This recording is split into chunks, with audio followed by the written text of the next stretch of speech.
rápido posible. Yo diría que no más de 12 minutos estarlo enviando para que no tengan problemas o tengamos problemas ustedes y yo y luego ya no les permite enviarlo. Entonces, pues va a ser a través del mismo Teams. Entonces, vamos ahorita a continuar con la clase.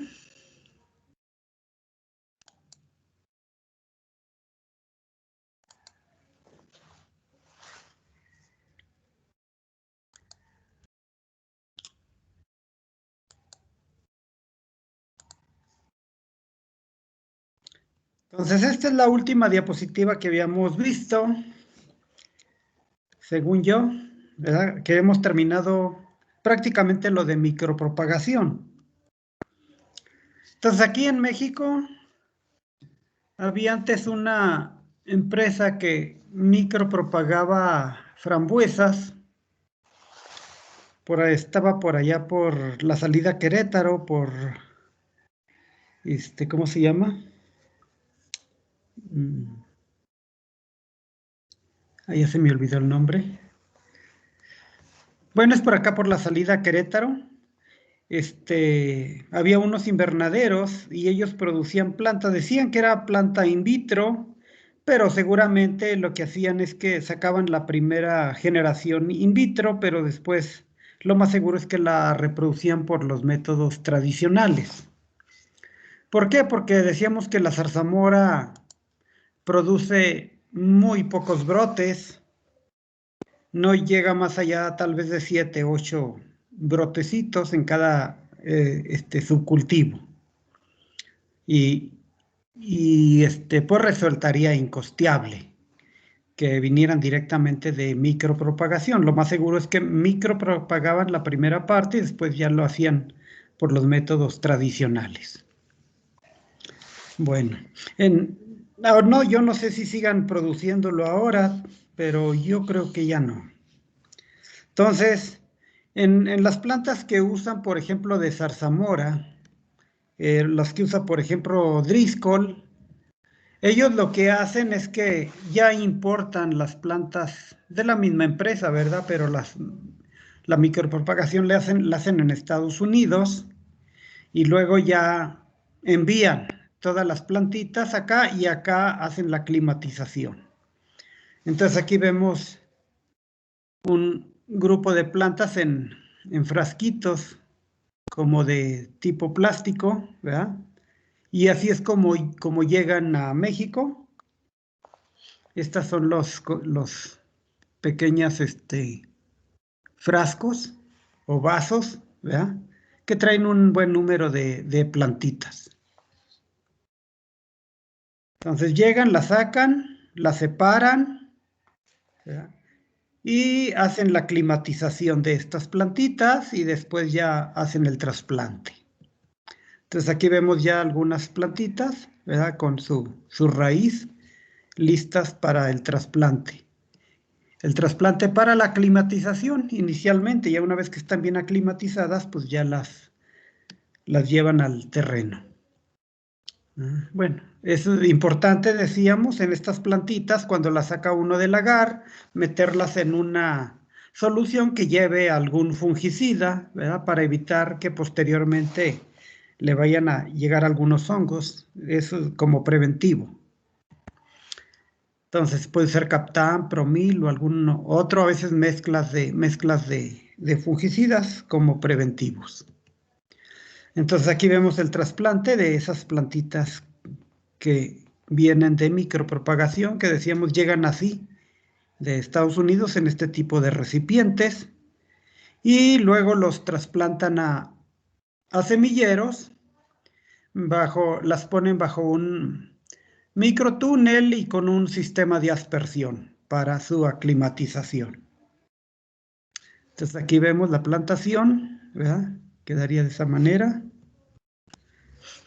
Y ya conforme van desarrollando las plantitas, pues se continúa regando las charolas o también se pone el sistema de microaspersión en lo que se climatizan. Entonces aquí vemos el sistema funcionando de nebulización. Estas plantitas son 2 semanas después de la plantación, prácticamente ya se van aclimatizando, ¿verdad? Y pues prácticamente vemos que no hay fallas, una que otra por ahí, pero es muy poco, ¿no? Incluso ahí está la plantita, ¿verdad? No hay prácticamente fallas. Entonces, si se tiene cuidado, pues no debe de haber fallas, sobre todo en el caso de las zarzamoras, que son un poco más aguantadoras. En este caso son zarzamoras. Aquí ya vemos a 28 días después del trasplante, ¿verdad? Entonces, se siguen quedando ahí en el invernadero, prácticamente ya es un mes. Y ya que tienen más o menos, tal vez como unos 2 meses, otro mes más, ya pudieran aguantar que se lleven al campo. Bueno, con respecto al vivero, pues sería igual que en la fresa, muy costeable tener un vivero. Sin embargo, bueno, pues yo creo que en los materiales ya más viejitos ya no es necesario tener permiso, pero en los cultivares más recientes sí sería necesario tener permiso, ¿verdad? Para poderlas micropropagar. Entonces, para el establecimiento del vivero se puede usar, dice, cualquiera de los métodos de propagación, siempre y cuando se utilice material vegetativo sano. Se recomienda utilizar una distancia entre surcos de 1 metro y entre plantas de 50 centímetros, 50 a 100 centímetros. ¿Y qué vamos a hacer en el vivero? Control de plagas y enfermedades, fertilizaciones, control de malezas, riegos, remoción de inflorescencias, igual que en el caso de la fresa. Entonces, pues uno de los métodos más usados es a través de vástagos, sobre todo para frambuesas, ¿verdad? Para zarzamoras, pues ya habíamos visto, se pueden usar acodos de punta, ¿verdad? Para las zarzamoras rastreras y para las zarzamoras erectas, también podemos usar vástagos o estacas de raíz. Entonces aquí se trata de un vástago, lo manejamos con un pequeño pedazo de tallo y 15 a 22 días después empieza a brotar, salen brotes y en ese momento hay que cortar, pues casi al ras del suelo ese tocón, ¿verdad? Porque ese tocón, pues es del año anterior, digamos, en las productoras de verano, y pudiera producir inflorescencias y no queremos eso, ¿verdad? En un vivero.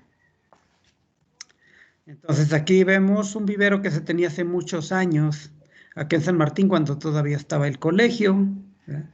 Entonces, pues van muy cerquita los surcos de prácticamente unos 90 centímetros, entre plantas 50 centímetros. No más que aquí el deshierve, pues sí lo tenemos que hacer manual, porque si aplicamos, por ejemplo, herbicidas, las plantitas que van saliendo por acá, pues se van a dañar. Entonces todo como que en un vivero debe ser manual. Y si tenemos un terreno que sea más o menos con buen contenido de materia orgánica, un suelo más o menos suelto, que no sea un suelo que se apriete mucho, es mejor porque van a formar más plantas hijas. Ajá. Y pues ahí en ese vivero va a ser muy importante, decíamos, desde que ya broten, salgan estos brotes, cortar este tocón, porque si no lo cortamos, lo más seguro es que va a pasar esto, van a formar flores, y aunque son difíciles de germinar las semillas, pudieran germinar en algún momento, y pues se va a perder la variedad.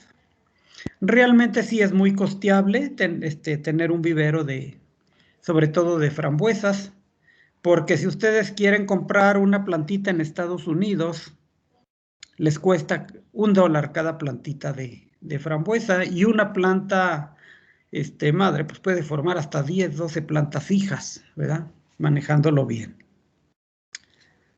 Entonces, este es el vivero y esto debe de eliminarse si no es que se eliminó antes, porque va a formar flores y entonces no es conveniente.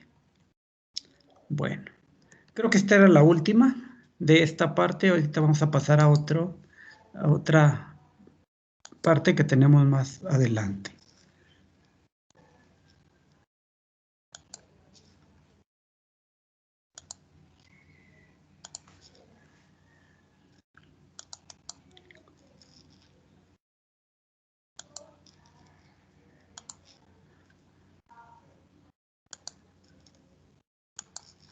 Bueno, entonces vamos a empezar con el establecimiento de una plantación de frambuesas o zarzamoras. Los espaciamientos que se dejan entre plantas y entre surcos para todas las zarzas, frambuesas y zarzamoras va a depender, pues principalmente quizá de las máquinas utilizadas. Se recomienda para frambuesas y zarzamoras tener máquinas pequeñas, porque de esa manera podemos juntar más las hileras y hacer un mejor aprovechamiento del terreno. Entonces, también va a depender de las especies y cultivares. En términos generales, ¿verdad? En las zarzamoras, los espaciamientos son mayores que en el caso de las frambuesas. Ahorita vamos a ver. Y también va a depender de los métodos de conducción. Entonces, si nosotros queremos conocer la cantidad de plantas que necesitamos para 1 hectárea, podríamos seguir este procedimiento, ¿verdad? Entonces dice, el número de plantas necesarias por hectárea puede calcularse dividiendo 10,000 metros cuadrados, que es 1 hectárea, entre el número de metros cuadrados necesarios para cada planta. ¿Y esto cómo lo obtenemos? Supongamos que yo quiero poner plantas a 60 centímetros de distancia, ¿verdad? En hileras separadas a 240. Entonces sería 0,6 por 2,4. Esto me da 1,44 metros cuadrados. Es la superficie que ocuparía cada planta. Entonces divido 10,000 entre 1,44 y me da 6,944 plantas. Este es el número de plantas que yo necesitaría con estos distanciamientos, ¿verdad? Para 1 hectárea. Entonces, pues si considero yo que si se trata, por ejemplo, de frambuesas rojas, ¿verdad? Y considerando que cada planta, les decía que, por ejemplo, en Estados Unidos cuesta $1 cada planta, pues es una buena cantidad de dólares, ¿verdad? Como digamos $7,000. Entonces, que sería más o menos como 7,000, como por 20 serían 70,000, como 150,000, algo así, pesos para 1 hectárea. Entonces sí representa algo de costo. En el caso de las zarzamoras son pues algo más económicas, yo creo que se van como a mitad de precio, más o menos. Entonces ahí requiero invertir menos. Ajá. Aquí hay unos ejemplos de distanciamientos entre hileras y entre plantas para diferentes especies de rubus. Entonces, para frambuesas rojas y amarillas, que sería la misma situación, si considero yo una distancia de 1,5 a 3 metros entre hileras, y si considero, puedo considerar de 50 a 90 centímetros.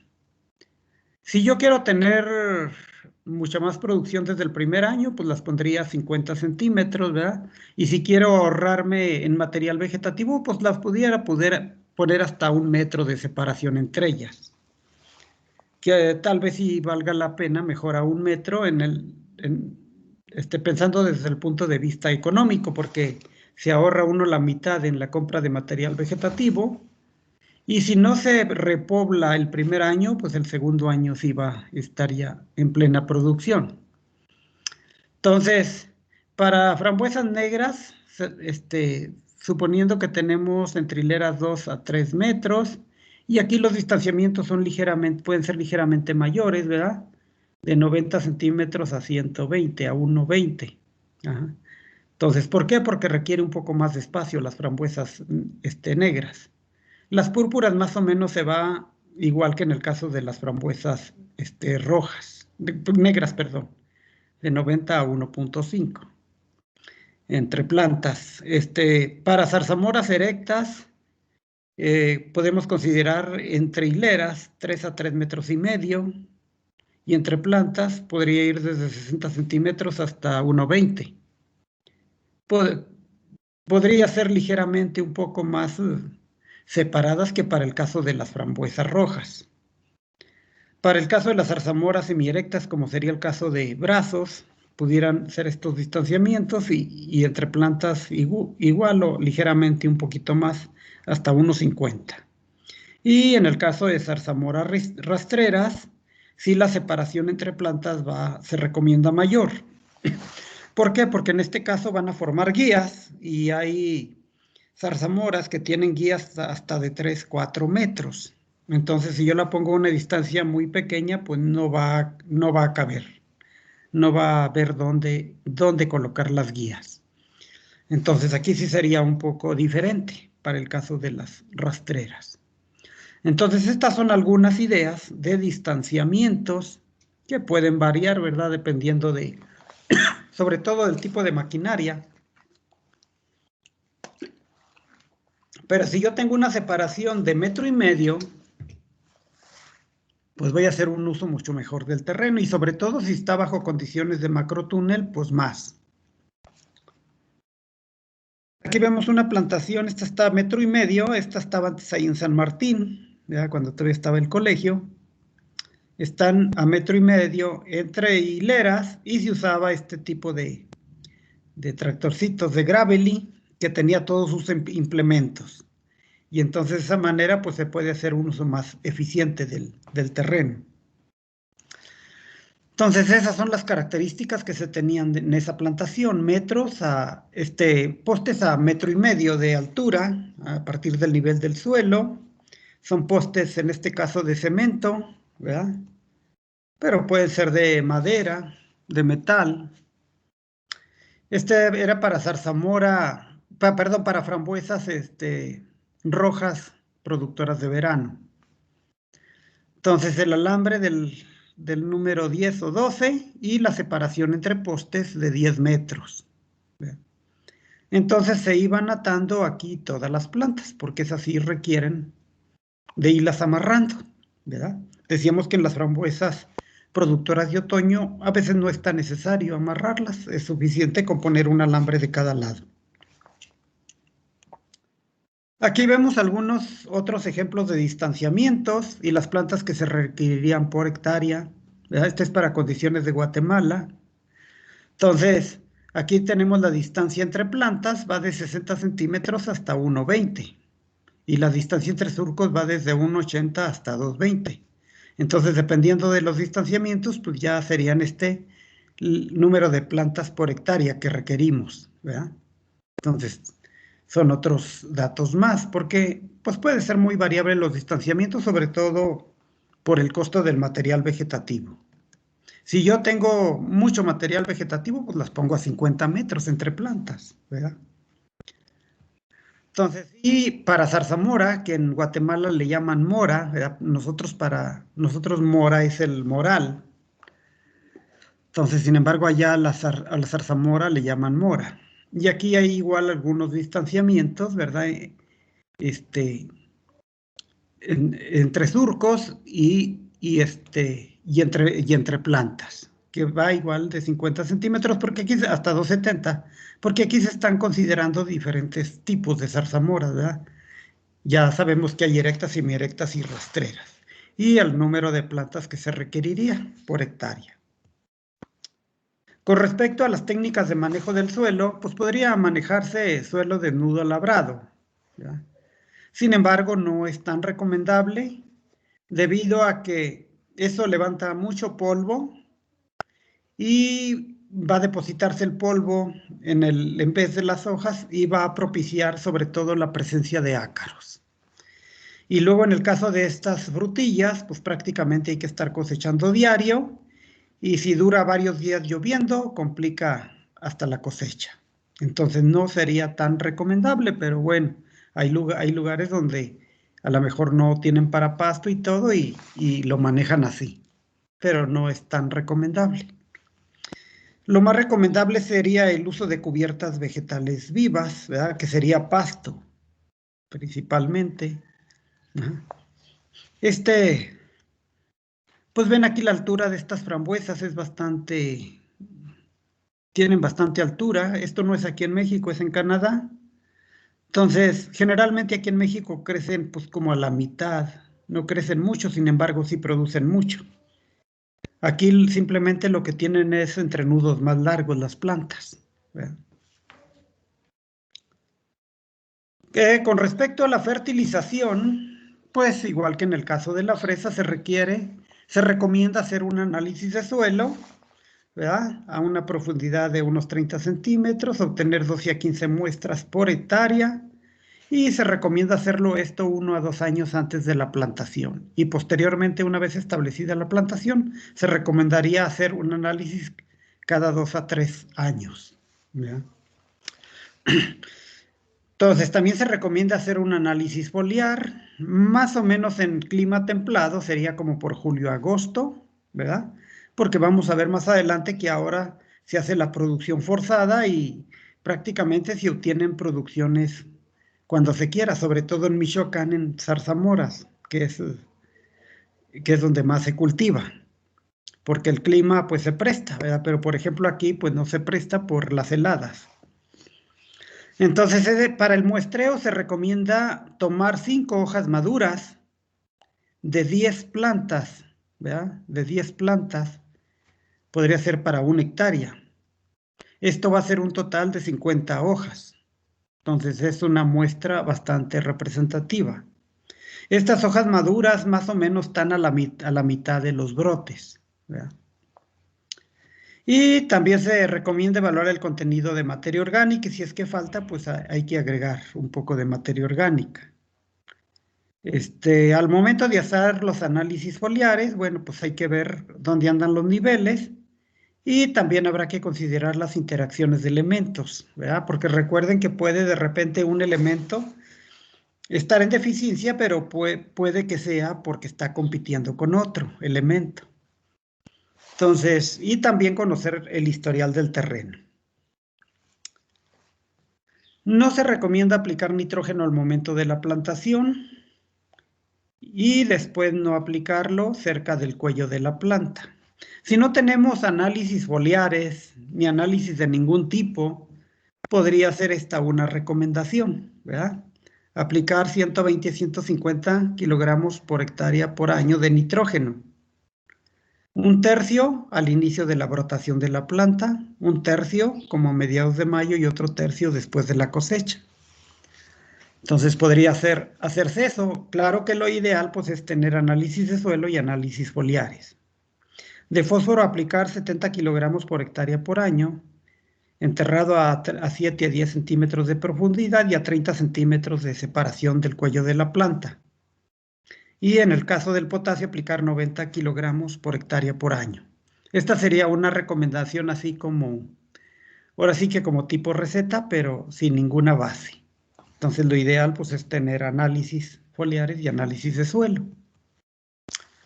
Aquí hay otras recomendaciones, esto es creo que para condiciones de Guatemala, ¿verdad? Entonces ellos recomiendan aplicar así en estas fechas y aplicar estas cantidades, ¿verdad? De fertilizante, nitrógeno, fósforo, potasio, magnesio, zinc y boro. Entonces, por hectárea serían estas aplicaciones. Está como un poco más distribuido, ¿verdad? Entonces, en lugar de ser 3 aplicaciones, pues son 6 aplicaciones. Podría ser otra recomendación. Y aquí lo que estamos viendo es una tabla de los niveles de referencia para el caso de la frambuesa roja, que no difiere mucho para el caso de las zarzamoras, ¿verdad? Entonces, aquí vemos para macros y para micros. Entonces, estos serían los valores normales, estos por abajo de lo normal y estos por arriba de lo normal, y estos ya serían niveles tóxicos. Entonces, pues lo ideal es andar por aquí cerca de estos valores, eso es lo ideal, ¿verdad? Entonces, si mandamos a hacer un análisis foliar, pues podemos usar esta tabla de referencia y darnos cuenta cómo andan los valores.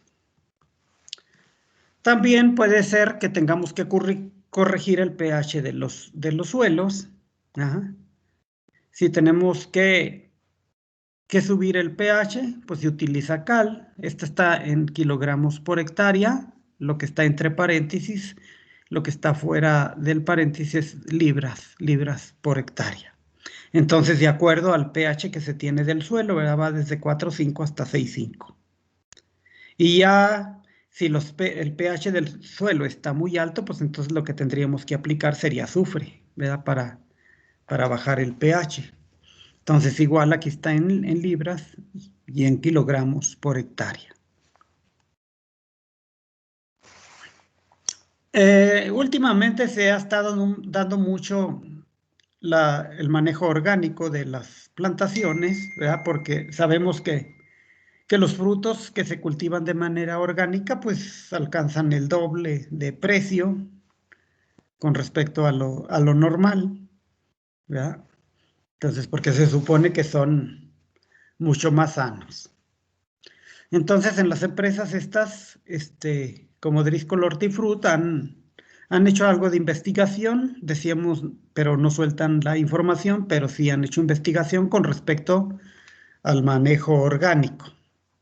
Entonces, ellos hacen fertilización de fondo aplicando algunos de estos productos, ¿verdad? Roca fosfórica, harina de sangre, harina de hueso, zeolita, harina de pezuña, harina de pescado, humus, azufre elemental, y puede haber muchos más. Y en Fertirriego han aplicado estos otros productos, ¿verdad? Se supone que son válidos para un manejo orgánico. Bueno, el riego pues es principalmente por goteo. Decíamos por ahí al principio que el riego rodado se permite cuando está la planta en etapa vegetativa, pero una vez que entra a producción ya no se permite el riego el riego rodado. Tiene que ser riego por goteo. Necesitamos obviamente todo el equipo, ¿verdad? Para el riego por goteo. Y sistemas de producción fuera de época, o lo que le llaman producción forzada.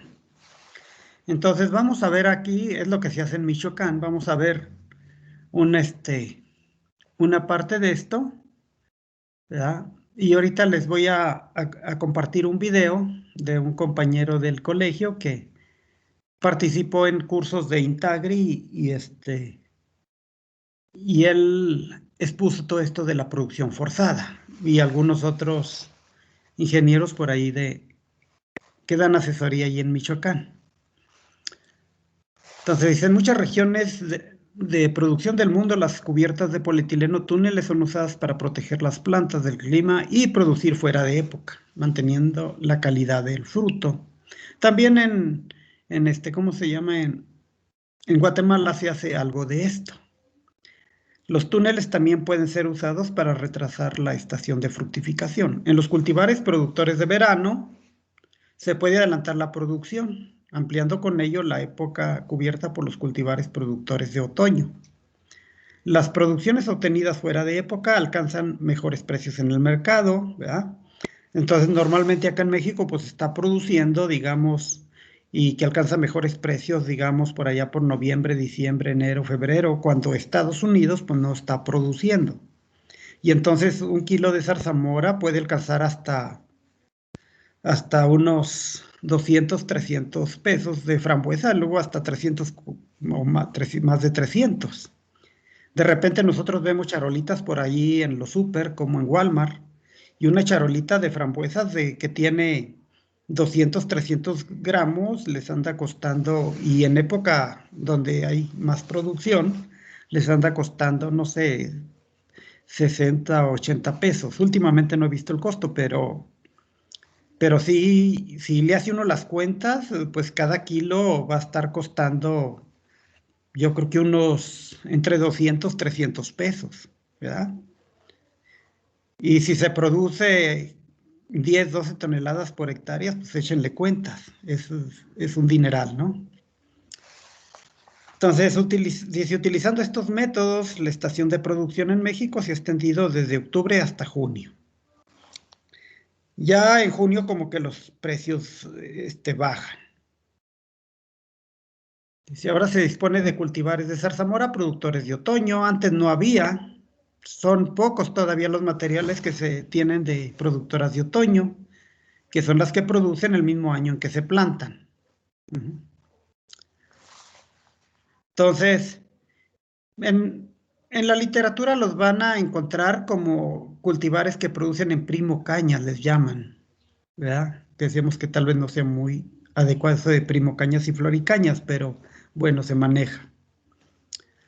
Algunos de estos cultivares pudieran ser estos dos. Dice, al igual que para las frambuesas productoras de otoño, en las zarzamoras también este tipo de cultivares se pueden manejar para producir en otoño y verano. En primo cañas, que les llaman durante el verano y otoño, y en floricañas a principios de verano. Y así los llaman en las zonas productoras, ¿verdad? Primo cañas y floricañas. Entonces vamos a ver en el caso de Michoacán, lo de la producción forzada, vemos aquí unos cuadritos, se los voy a enviar después, y ahorita vemos la exposición del compañero. Dice, los sistemas de producción son modificados para ampliar la estación de fructificación en zarzamoras erectas. Aproximadamente 5 a 6 meses después de la emergencia de las cañas vegetativas, que también es otro nombre que les llaman, ¿verdad? A los pequeños brotecitos, se aplican defoliantes para inducir latencia. Aproximadamente 3 semanas después se aplican reguladores para promover la brotación de yemas. Se aplican un montón de productos, ¿verdad? El fruto se cosecha aproximadamente 90 a 100 días después de la defoliación. Después de que se termina la primera cosecha, muchos agricultores podan de nuevo, removiendo la porción de las cañas que fructificó y repiten la defoliación para obtener cosechas múltiples. Después los productores podan las cañas a nivel del suelo para repetir el ciclo. La raíz se corta en pedazos de aproximadamente 5 centímetros para obtener la planta, 5 centímetros y de grosor de un lápiz. Este es para multiplicarlas, ¿verdad? Se tratan con una solución de algún fungicida, por ejemplo 5 gramos por litro de captán y un enraizador, que yo nunca he entendido esto del enraizador, porque el enraizador se supone que es para estacas de tallo cuando uno quiere favorecer el enraizamiento. Pero ellos dicen que da buen resultado. Probablemente con esto se estimula la formación de más raíces laterales, porque de por sí pues, son pedazos de raíz los que estamos usando, ¿verdad? Entonces ellos usan 5 miligramos por litro de raw driver, es el producto. Las estacas se pueden establecer en un almácigo directamente en bolsas de plástico. Ya habíamos visto que se podían poner de manera horizontal en una especie de almácigo y de ahí salen todas las plantitas. Para trasplantar las plantas nuevas deben tener 4 hojas verdaderas y un buen sistema radical. Si la parcela tiene riego rodado, se planta a un costado del surco. Y si es por goteo, se planta en el lomo del surco. La distancia entre plantas es de 30 a 50 centímetros y entre surcos de 1,50 a 2,50. Previo a la plantación en el sistema de riego rodado, se realiza una fertilización de fondo a base de NPK y materia orgánica. En el sistema de riego por goteo se aplican 8.35 litros de la fórmula 8240, 1.8 litros de humato de calcio, 0.5 litros de zinc y 1.9 litros de estos ácidos húmicos. Es lo que ellos aplican. 1 litro de enraizador Rodriver y 5 litros de Fertihumus. La aplicación se realiza a partir de la segunda semana de enero. Es como ellos lo hacen, ¿verdad? Si es una plantación ya establecida, se hace poda a nivel del suelo con la finalidad de que brote y se tengan plantas nuevas. Todo esto entonces es para producción forzada, ¿verdad? Que se puede hacer en un clima subtropical, porque aquí en condiciones de clima templado, pues a menos de que fuera bajo condiciones de invernadero. Desarrollo de la planta, dice el tiempo de desarrollo de la planta es de alrededor de 5 meses, comenzando en la tercera semana del mes de enero y terminando hasta la segunda semana de junio. Durante este tiempo se debe tener cuidado con la nutrición, ya que si esta falla, la planta tenderá a presentar un arrepollamiento y no desarrollará correctamente. O sea, como que se arroceta. Conforme va creciendo la planta, se va tutoreando o enredando sobre alambres que van horizontalmente hasta llegar a los 1.5 metros de altura. Y luego hay otra práctica que le llaman sazonamiento. Se realiza de la tercera semana de junio a la segunda semana de julio, con la finalidad de ir lignificando las cañas, endureciéndolas, para que tengan una mejor consistencia y puedan soportar la carga de frutos. Durante el sazonamiento se hacen 2 a 3 aplicaciones de productos químicos, los cuales va a depender de la respuesta de la planta. El sazonamiento es una práctica muy importante, ya que si no se hace, los tallos quedan tiernos, delgados y no aptos para soportar el propio peso de la planta. Si nosotros vemos unas plantas creciendo en estas condiciones, por ejemplo, de brazos, y vemos una planta de brazos aquí, por ejemplo, en Chapingo, vamos a pensar que se trata de un cultivar diferente, porque se ve totalmente diferente. Aquí un tallo, una caña de zarzamora, va a alcanzar un diámetro por lo menos de 1 centímetro, ¿verdad? A veces hasta más de diámetro. Mientras que allá van a ser de medio centímetro, de 6 milímetros. Son mucho más delgaditos los tallos bajo esas condiciones. Entonces aquí vemos las aplicaciones que ellos hacen para el sazonamiento. Por ahí se los voy a enviar, ¿verdad? Entonces, cantidad de litros por hectárea, hacen una primera, es la primera aplicación, ¿verdad? Y acá una segunda aplicación. Aquí hidróxido de cobre, teflón, surfactante, acá hidróxido de cobre, teflón, quelato de zinc, boro, de manera foliar y surfactante. Son 2 aplicaciones y aquí con las cantidades de litros por hectárea. Y a veces hay una tercera aplicación, así, aplicando casi los mismos productos, ¿verdad? Y en estas cantidades. Otra manera es aplicando estos productos, ¿verdad? Igual una y segunda aplicación, kilogramos por hectárea, vemos. Bueno, entonces es una segunda opción, esta, para el sazonamiento que le llaman. Y luego de ahí viene la poda de cuadre. Dice a partir de la tercera semana de julio. Consiste en dar forma a la planta para evitar que las calles queden obstruidas. Entonces es totalmente diferente a lo que ocurre así en un clima templado. Porque aquí en julio, pues prácticamente estamos en producción. Y estamos a punto de casi de cortar al ras del suelo las plantas porque ya acabaron de producir. Mientras que allá apenas las van formando en esta misma fecha. Dice, además de limpiar la planta, se estimula la brotación de yemas vegetativas y reproductivas. Luego viene una defoliación que se realiza en la misma semana de julio, ¿verdad?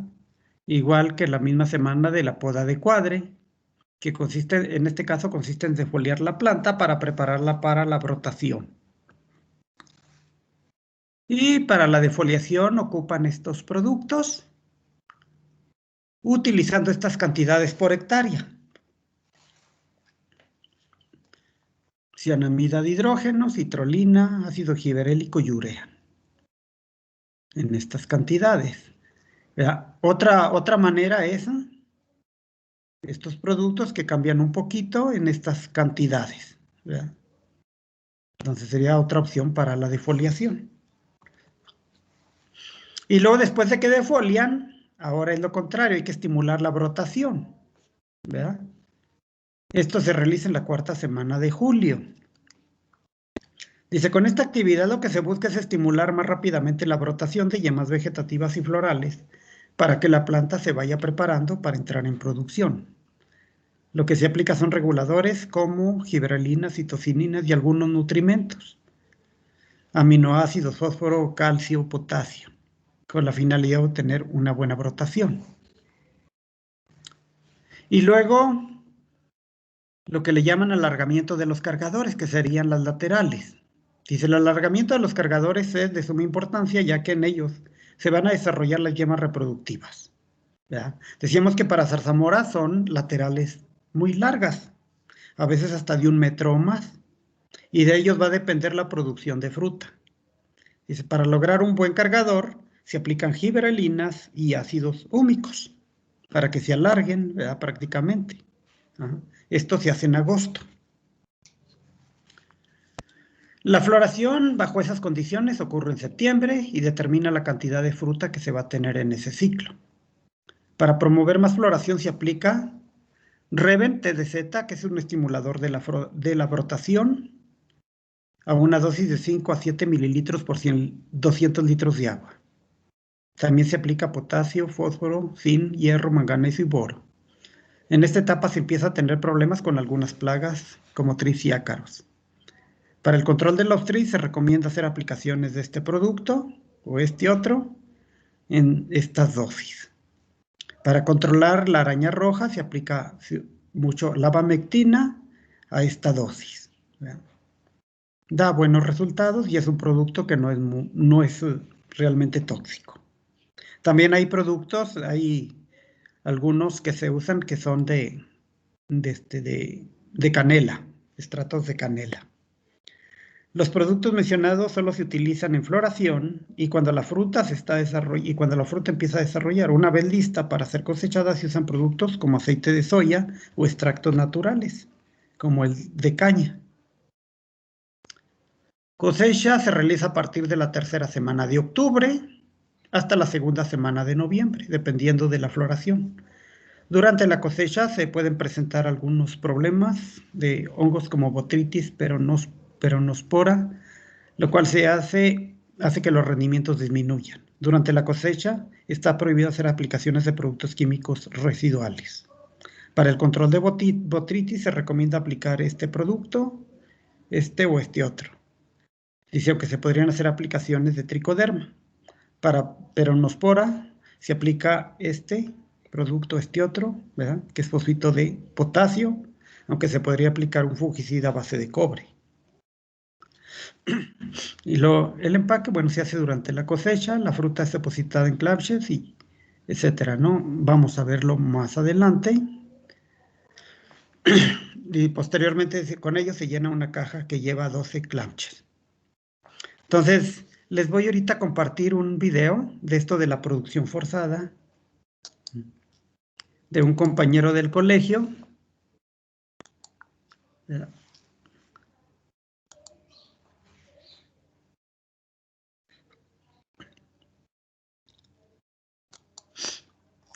Perdón. Bueno, ahorita. Me faltó compartirlo ahorita. Lo compartimos.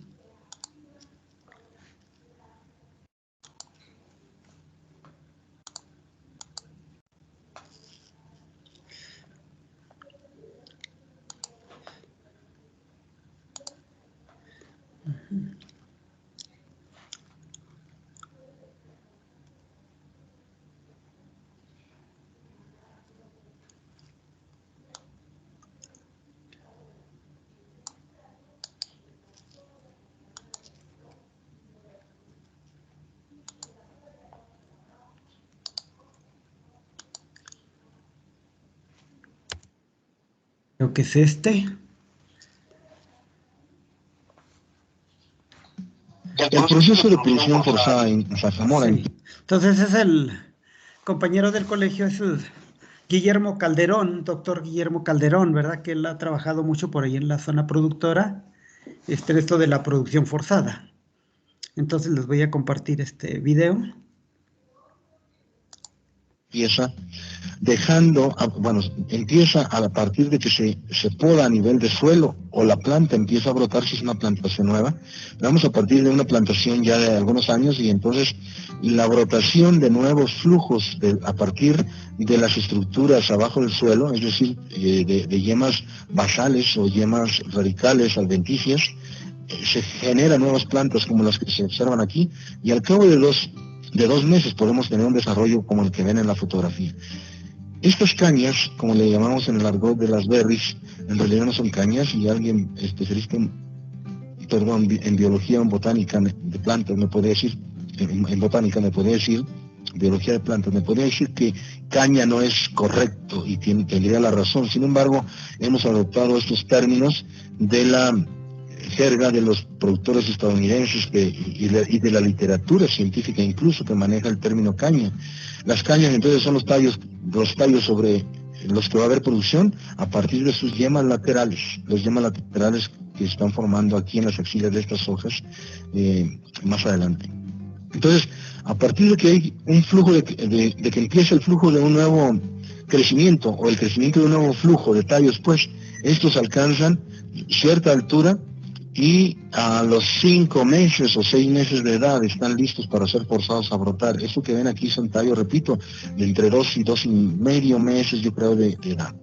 Entonces, una vez que tienen 5 o 6 meses, va a depender mucho, el tiempo va a depender mucho de la capacidad de crecer de la plantación, del manejo, la fertilización, la nutrición, un buen control de malezas como el que ven aquí, un control de malezas con herbicidas desecantes, etcétera, o a veces de manera mecánica, como sea. La planta debe tener las mejores condiciones para crecer. Esas plantas, cuando llegan a una edad de 5 o 6 meses, o hasta 7, pero entre 5 y 6 meses es lo más común, están listas para entrar a una etapa a que le llamamos de maduración o sazonado, le llaman nuestros productores. Una planta sazonada es una planta madurada, una planta que está que se le está dando un sazonamiento, es decir, se le están dando las condiciones para madurar. ¿Y qué significa eso? Que esa planta que está en condiciones muy, muy vigorosas de crecimiento, y peor si empieza la producción temprana, si alguien quiere programar cosechas para septiembre o octubre, tiene que hacer este inicio de sazonado de maduración en el mes de julio. Entonces, si fuera en julio, si fuera en octubre o si fuera en diciembre, en el mes que sea, la práctica común que se hace en la actualidad es una aplicación de productos de este tipo, como la urea, el sulfato de zinc, el sulfato de cobre, el boro, control de fertilización nitrogenada un mes atrás, es decir, disminución, no eliminación, pero sí moderación de la fuente del fertilizante nitrogenado, evitar excesos sobre todo. ¿Por qué? Porque queremos detener crecimiento. El objetivo de esta mezcla de la aplicación de esta mezcla de cosas y de esta combinación con poda de despunte que se le llama cuadrado del seto, es básicamente con la intención de detener crecimiento. Para desfortuna, este tratamiento con estos productos lo que ocasiona es un daño al follaje como el que ustedes observan. De ser verde pasa a ser amarillento. Disminuye su capacidad de fotoasimilar carbono y de producir carbono, cuando lo que necesita, por supuesto, es toda esa energía para formar mejores yemas. El objetivo entonces es detener crecimiento y mejorar la diferenciación floral de las yemas, porque enseguida se va a desfoliar para permitir una brotación.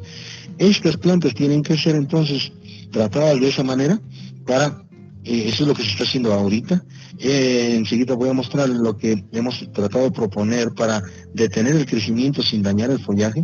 Hemos encontrado que estas hojas dañadas por la aplicación de la urea, del sulfato de zinc, del sulfato de cobre, del boro y de cualquier otra cosa que mezcle el productor, trae consigo una disminución, un daño en el follaje y una disminución en sus capacidades fisiológicas muy significativas.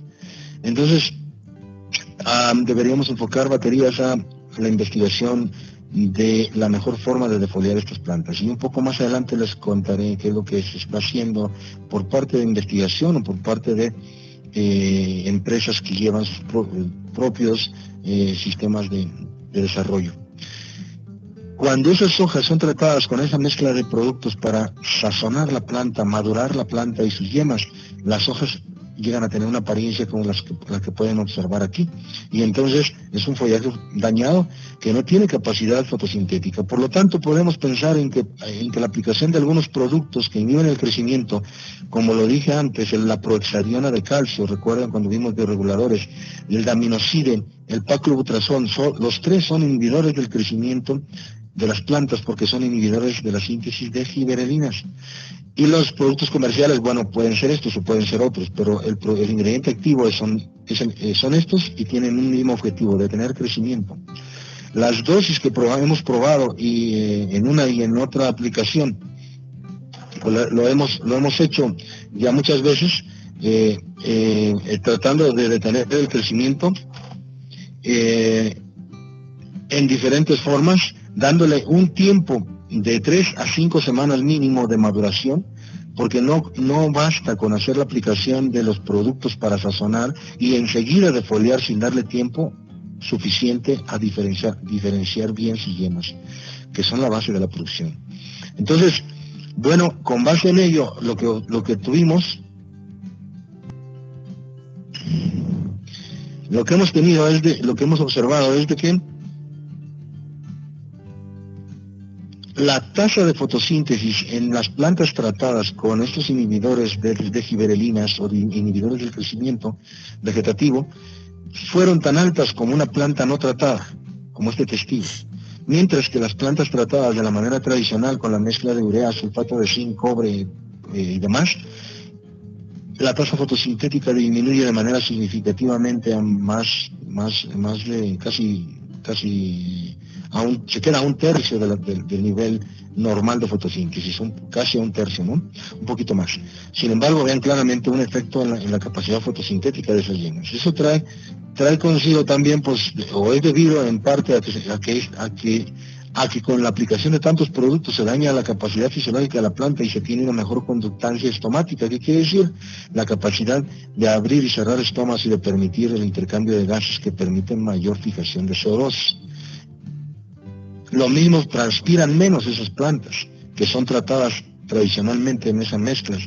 Entonces, definitivamente podemos esperar un mejor comportamiento fisiológico con la aplicación de inhibidores del crecimiento, que paren de crecer la planta, pero que no dañen su follaje. Al tener un follaje fotosintetizando a los mejores niveles, a estos niveles de una planta sana, estamos teniendo una mayor cantidad de fotosimilados disponibles para el proceso de interés, que es la diferenciación floral en esa maduración o sazonado de las plantas. Entonces, es interesante esto que se observa. Lo que vemos ahora, cuando vemos la longitud de las laterales fructificantes que van a brotar de esas yemas que estamos madurando o sazonando, es de que tenemos, por efecto de los tratamientos, laterales cortas, laterales fructificantes más cortas. Eso no quiere decir que tengan menos nudos, sino simplemente son entrenudos más cortos derivados del efecto de inhibición del crecimiento de estos productos. Y entonces, mientras que el testigo tiene laterales fructificantes mucho más largas. El punto es de que no debiera tener pues no hay diferencias en producción. Sin embargo, el objetivo también de esta aplicación de estos inhibidores de crecimiento era tratar de disminuir un problema que se tiene en zarzamora en cuanto al necrosamiento de los botones florales. Muchas veces en la planta se presenta este problema y sin embargo, bueno, no se tiene una mejora respecto del tratamiento común que se hace para hacerlo, ¿no? Pero pues lo que hay que medir después es qué tanto se mejoran los niveles sin necesidad de dañar tanto el follaje, qué tanto se mejoran los niveles de reservas de la planta y la fuerza de respuesta. Estamos todavía en proceso de terminar estos trabajos.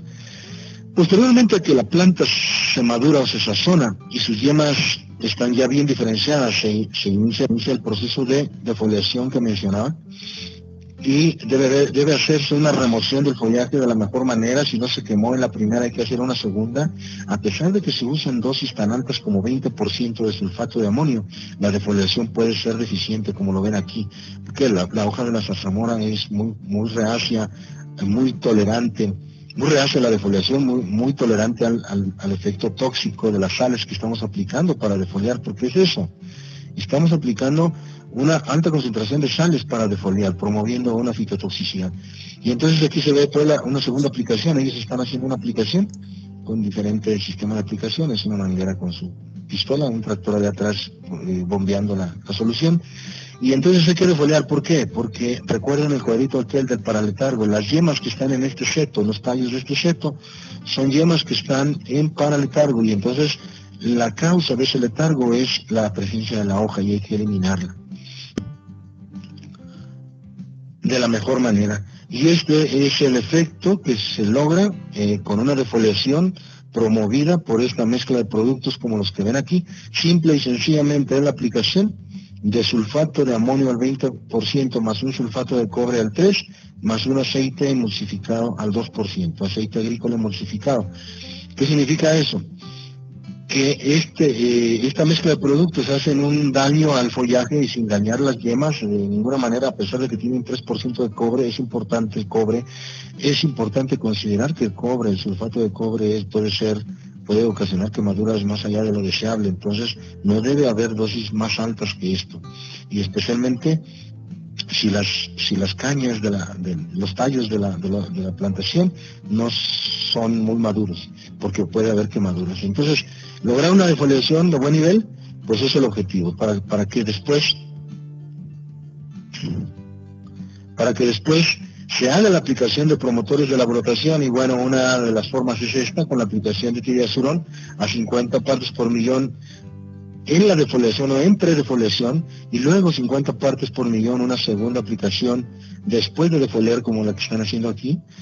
Con ácido fibrelélico se mezcla el tiriazurón. Esta segunda aplicación lleva ácido fibrelélico, ¿con la qué intención? De mejorar el proceso de brotación y de incrementar la longitud de los laterales fructificantes. Entonces, claramente vemos en esta fotografía el efecto aditivo del ácido fibrelélico al tiriazurón, con el tiriazurón, para mejorar una brotación. Como ven, tiriazurón con ácido fibrélico, una brotación mucho más adelantada, como más atractiva, mucho mejor efecto que cuando no se aplica el ácido fibrélico y solamente se aplica el TDZ en la forma que dije: 50 partes por millón antes de la aplicación, antes de la defoliación, y 50 partes por millón después o durante la defoliación.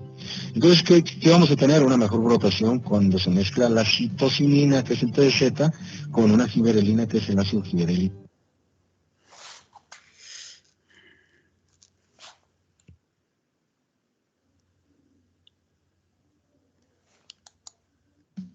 El proceso de producción forzada en zarzamora empieza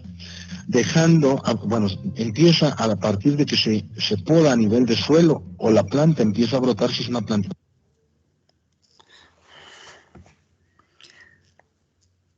Bueno, les voy a compartir otros videos por ahí. Creo que son más cortitos. Uno de ellos es sobre la producción de frambuesa también. Por ahí échenle ojito cómo fue evolucionando la producción de frambuesa en México. Después de que prácticamente no producíamos nada, pues llegó hasta una posición de segunda o tercera posición a nivel mundial.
Entonces, si se dieron cuenta, como a partir del 2005-2006 apareció México como productor. Antes no se producía absolutamente nada. Y en el 19 ya llegó hasta el segundo lugar, o sea, fue escalando, escalando rápidamente. Entonces voy a compartirles por ahí otros videos que tienen que ver también con la producción forzada.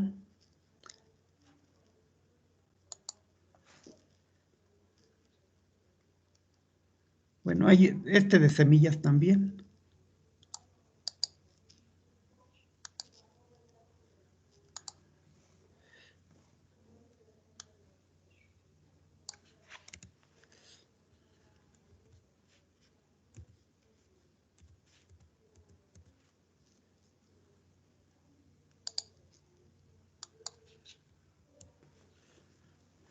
This incredible anti-snoring device is taking the world by storm. Using a powerful biosensor and advanced... Bueno, el día de hoy vamos a aprender cómo obtener semillas de frambuesa. Vamos a utilizar una licuadora, vamos a utilizar agua, un recipiente vacío, una coladera y un pliego un pedacito de papel aluminio. Vamos a poner todas las frambuesas aquí. Pueden ustedes hacer un agua de frambuesa o utilizar la pulpa que nos va a sobrar aquí. Lo ideal es moler todas las frambuesas aquí en la licuadora. No se preocupen, no le va a pasar nada a la semilla porque tiene un carozo muy duro, así que va a soportar las navajas de aquí de la licuadora. Vamos a ponerle acá un poquito de agua, nomás para que pueda dar las vueltas. Y bueno, no tengo tapadera de la licuadora, pero ya vamos.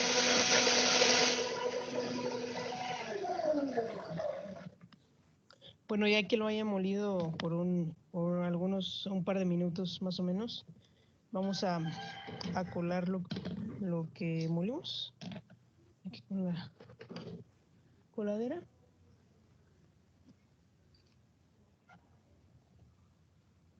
Ahí bastante bien.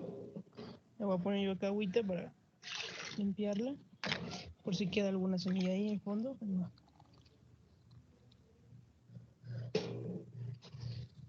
Y vamos a seguir limpiando nuestras semillas, más o menos así. Listo. Ahí alcanzan a ver todas las semillas. Son bastantes semillas. Y pues nada, se les voy a poner un ratito más. Listo. Ya tenemos las semillas sin la pulpa. Esto lo pueden utilizar para hacer un agua o bueno, ya después les voy a enseñar cómo hacer como un fertilizante con frutas. Pero por el momento hagan un agua o hagan hielitos y los congelan o algo así. Entonces acá en el papel aluminio vamos a poner nuestras semillas, las vamos a extender para ponerlas a secar porque tienen mucha humedad. Y bueno, así listo. Las ponemos en el sol, de preferencia en el sol de la mañana o en el sol de la tarde.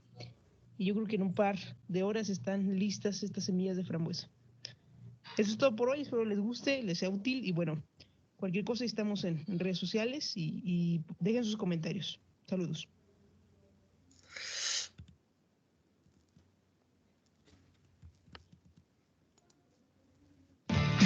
Bayer Crop Science presenta.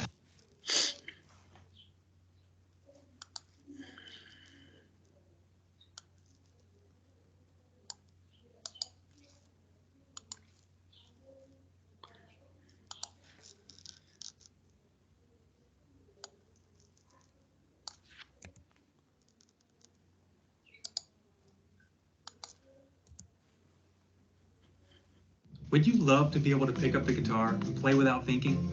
Don't be like Joe. Why do I say that? Joe spent months. All right, guys, so I showed you raspberries. Now let's talk about multiplying and propagating your blackberries.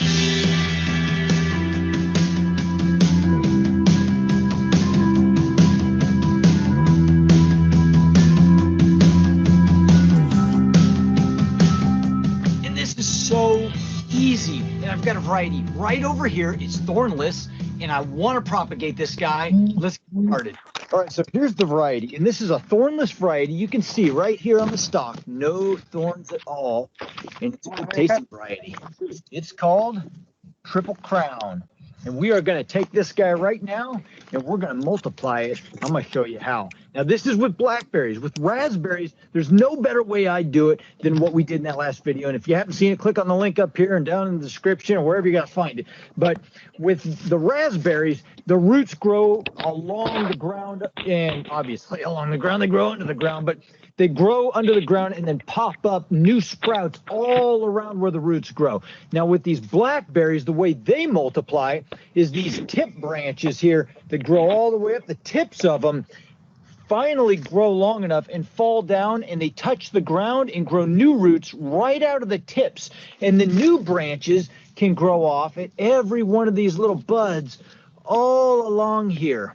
And then those branches will come off and they'll put their tips right into the ground. So what we're going to do is we're just going to take a pot and we're going to take this guy right here and we're going to turn it and stuff that tip right in the pot. And then I'm going to have a whole new blackberry. Let's do it.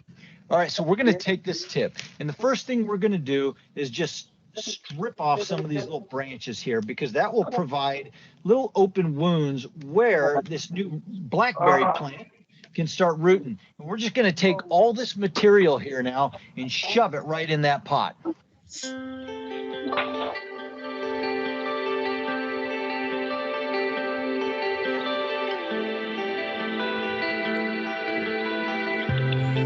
want to get this all the way down in there. Kind of coil it a little bit so that soil can sit on top of there and not let it come back up. We're gonna pack that down in, and if you need to, you can actually get a hanger or something and tie around there and hold it into the soil, but that should be firming up so it can't get out. I'm gonna put a little more soil around there, and we'll get that guy to sit in place nice and solid.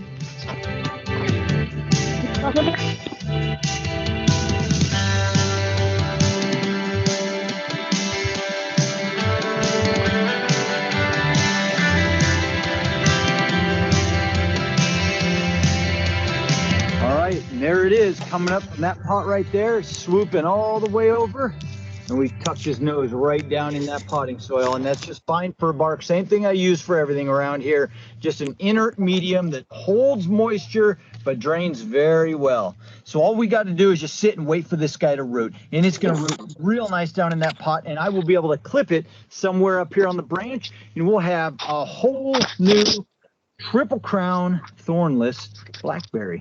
All right, so today is September 19th, and I've made you wait long enough for this little project. Let's take a look at this blackberry plant here, and we'll see just how well it's rooted out. Now, because I did this just for the purposes of showing you that these little plants will root just beautifully by taking the end and sticking it in the pot, and I don't necessarily need a second plant here, and I know you guys are gonna want to see the roots.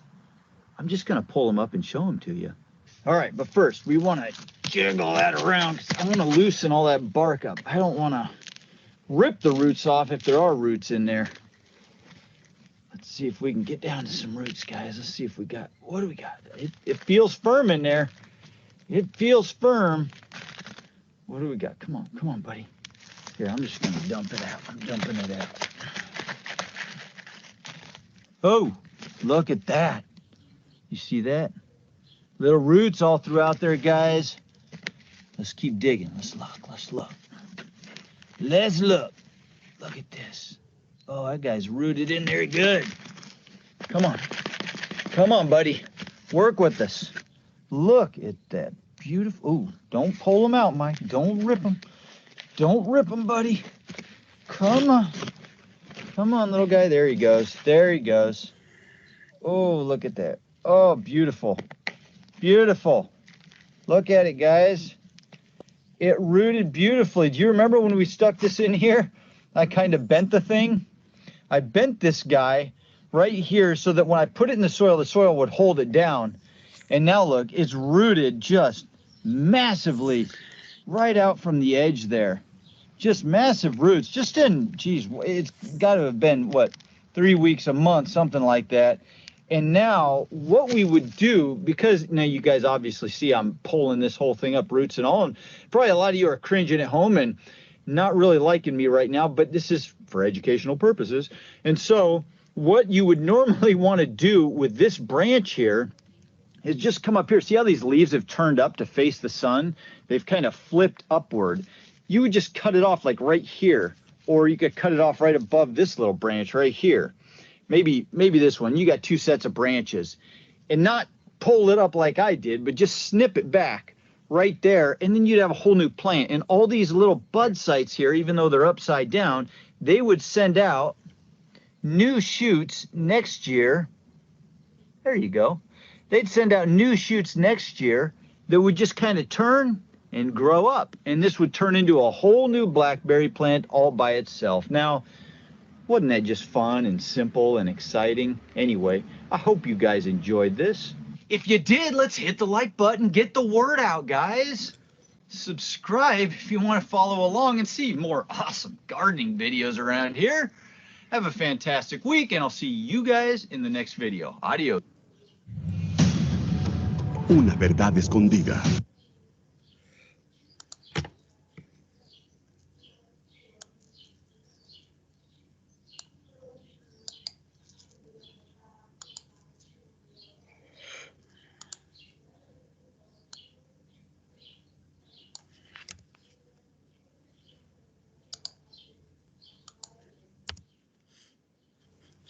Well, good afternoon, guys and gals. So for those of you who were with me last summer, you'll remember that we propagated this Triple Crown thornless blackberry, and it was a fun video. We got massive amounts of roots out of this thing. I showed you how to propagate blackberry. We're headed into summer, in fact, and for those of you guys who have blackberries and want to propagate them, now is a perfect time to do that. So if you want to check out that video, go click on the link in the description below, and it'll take you right there. But the question I got was, hey, Mike, I want an update. I want to know how that little black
La poda piso tiene como objetivo renovar la planta en su totalidad.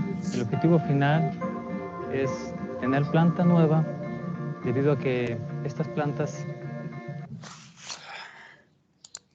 podemos obtenerle el mayor potencial productivo que la planta nos puede dar. El proceso es bastante simple. Se hace un corte en la base de la planta, cuidando de no dañar la corona, que es donde nosotros vamos a obtener los brotes nuevos, y posteriormente pues es lo que nos va a dar fruta. Todo ese material que se obtiene de la poda se acomoda en el centro del surco para que posteriormente, con la ayuda de una desmenuzadora, se vaya picando en trozos pequeños y paulatinamente también se vaya incorporando al suelo, con lo que contribuimos también a mejorar las condiciones biológicas y físicas del suelo que estamos trabajando.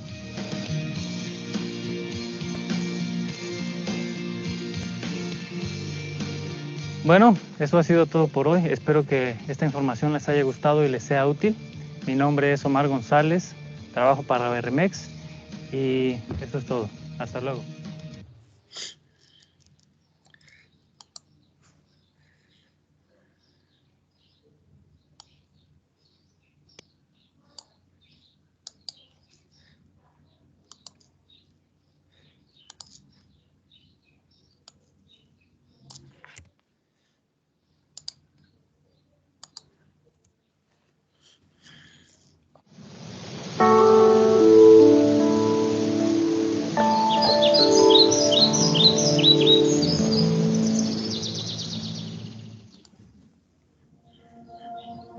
Mi nombre es Omar González, soy jefe de soporte técnico agrícola en la empresa Berrimex y los invito a que veamos algunas prácticas culturales que se llevan a cabo en el proceso de producción de zarzamora. Acompáñenos.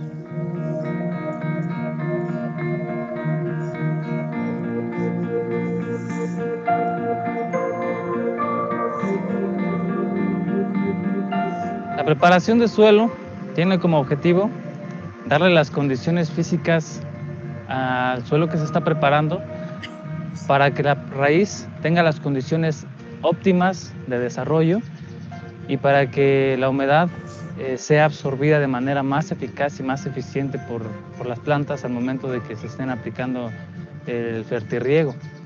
El método de preparación pues consiste en el uso de maquinaria agrícola pesada, donde podemos utilizar arado de discos, arados de vertedera, subsuelos que tienen como finalidad romper los terrones que se forman en la capa superficial del suelo para que al momento de que se esté preparando las camas, estas tengan una densidad ligera para que las plantas y en este caso las raíces se establezcan de manera más eficiente. Se pueden aplicar aditivos como cal agrícola, yeso, compostas y fertilizantes de lenta liberación con la finalidad de proporcionar mejores condiciones físicas y químicas del suelo. Todo esto va a depender de los resultados de análisis de suelo que se hacen previamente. Una vez que tenemos ya preparadas las camas, podemos comenzar a poner el sistema de riego para empezar a humedecer las camas y a iniciar la plantación inmediatamente.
La defoliación es el punto crítico en el proceso de producción forzada de la zarzamora.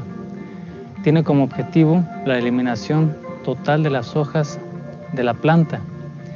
La metodología consiste en aspersiones foliares con sustancias ácidas y salinas que queman la hoja de manera inmediata, pero que son lo suficientemente nobles para no quemar la caña ni quemar las yemas. Estas yemas son las que más adelante nos van a dar los brotes reproductivos y en su momento flores y frutos, que son los que vamos a estar cosechando después de 90 días de haber hecho la defoliación.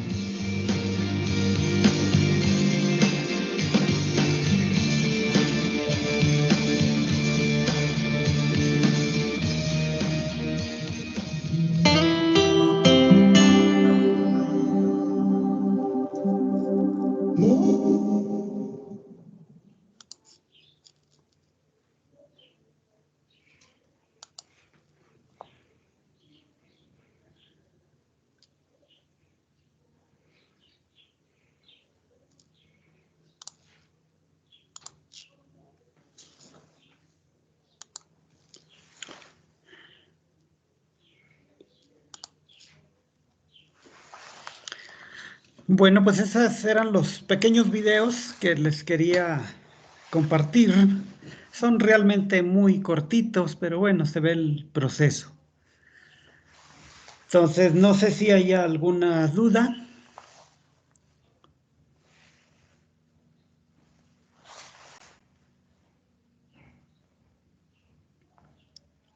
Pues ya realmente ya se acabó el tiempo, son 12:28. Entonces no sé si hay alguna duda. Si Yo, no, profe. ¿sí? No es tan relacionada con el tema, pero quería preguntarle si usted ha evaluado la bifentrina para el control de ácaro en arándano. No lo hemos hecho. Ajá, Bueno, sí, gracias. de nada. Entonces recuerden, el pasado mañana sería el examen de fresa y la introducción. Entonces, pues hacemos el examen, les mando la liga un poquito antes de la hora, unos 5 minutos, y ustedes lo van a poder abrir a las 11. Y pues el secreto aquí pues es apurarle lo más que se pueda en terminar el examen y enviarlo lo más rápido que se pueda, porque si ya se aproximan a los 15 minutos ya no lo van a poder enviar y vamos a andar todos en problemas, ustedes y yo. Entonces, pues esperamos que no haya ningún problema. Entonces se los voy a hacer llegar unos 5 minutos antes para que en punto empiecen. Luego me lo envían y luego continuamos con la clase.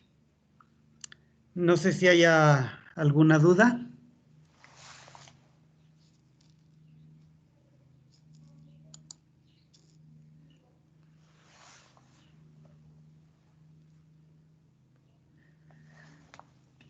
Bueno, pues si no hay duda, entonces nos veríamos pasado mañana.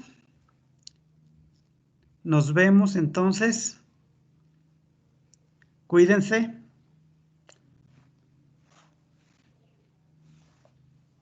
Sale, profe. Hasta luego, Sí, profe. hasta luego, nos vemos. Hasta luego, profe. Hasta luego. Hasta luego, profe. Hasta luego. Hasta luego, profe. Sí, hasta luego, nos vemos. See you later, my friend. Hasta luego, profe. Hasta Bye. luego, nos vemos.